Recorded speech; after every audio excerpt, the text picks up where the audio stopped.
How do we tackle knife crime culture? Me being someone who's carried a knife, been involved in knife crime, used one, had one used against him, seen it, lived it, wore the t-shirt, folded it up, put it in the bottom of the drawer and never want to get that t-shirt back out again. I had children from young, that was a big game changer for me. As well as looking at my friends and my peers and people around me.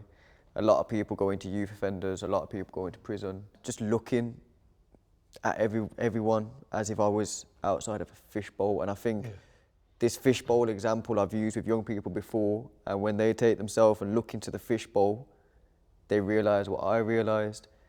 You look in that fishbowl, and inside that fishbowl is the community you're in now, the things you're doing now, the people you're doing it with, and the people who aren't doing what you're doing. Now look at the paths that the people who aren't doing what you're doing and focusing on a more legitimate path.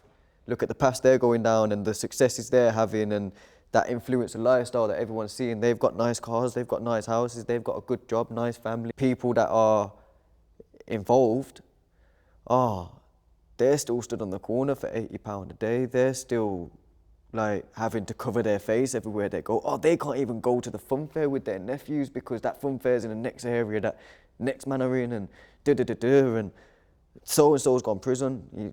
His mom died while he's in prison, and now he didn't even get to go, he's gone to the funeral, but he didn't get to see his mom say bye, or nothing like that. You now look in that fishbowl and say, all right, do I want to be there or do I want to be there? And I can guarantee you 9 times out of 10 they'll go to this path. And for the 1 time out of 10 they want to go to this path, that's where further support is needed now. Yeah. Youth workers like yourself, like me, like the SERVE programme. All these programmes have a big part to play in stopping knife crime because it's lived experiences. People like myself who have been involved going and speak to young people. It's not too late to turn it around because that's another very bad misperception. Young people are like, but it's too late now, I've already stabbed someone, it's too late now, I'm already shot in, it's too late, I'm involved. No, it's never too late because I was there. I was doing that. In fact, I've probably done better things than some of the youth I'm speaking to. Yet, now look at me, I'm here deterring it.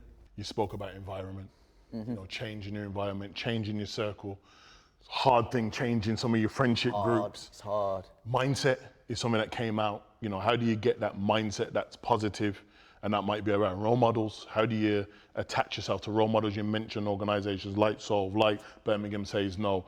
But you also spoke about this idea about resilience and this idea that young people have to find something within them to be able to fight against the peer pressures and the challenges.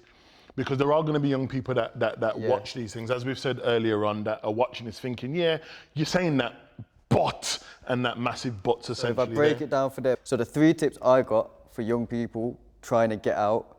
Tip 1, find your purpose and your reason. For me, it was my children, but it don't always have to be your children. It can be, you want to get your mum a better place to live. You want your dad to live somewhere better. You have to find your purpose and reason for being here, what you want, why you want to do, why you want the change.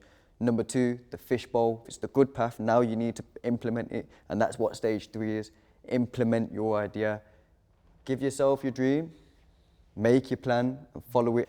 Don't give yourself a time, just give yourself a target and steps and take them steps. So that's my top 3 to getting yourself out of the cycle. Yes, Nikita, I guess from your, personal perspective as someone that's gone through an experience, with your family, when we're talking about how do we change this culture of knife crime, what's the thing that comes for you?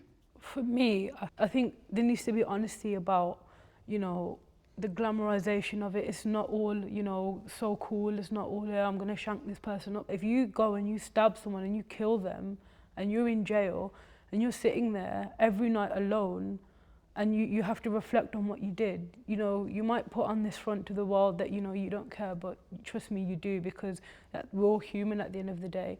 And then when you, eventually, if you even do come out, you're going to be miles behind everybody. Do you really think people are going to want to employ somebody who's murdered somebody? Or every time, you try and get a job or something, your DBS is going to come back as a murderer and you're not going to get a job. Your life will be so difficult, and there's real consequences behind it, not just for you, but for the people involved, like the victim's family, even your own families.